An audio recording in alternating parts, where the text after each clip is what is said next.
విడుమొరటోడు అని వాళ్ళు వీళ్ళు ఎన్నెన్ని అన్న పసి పిల్లవాడు నవాడు.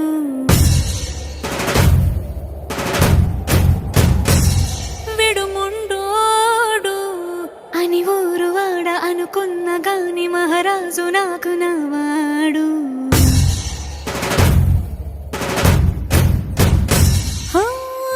మాట పెడుసైనా మనసులో వెన్న రాయిలా ఉన్నవాడిలోన దేవుడెవరికి తెలుసును నాకన్నా. సూసేకి అగ్గిరవ్వ మాదిరి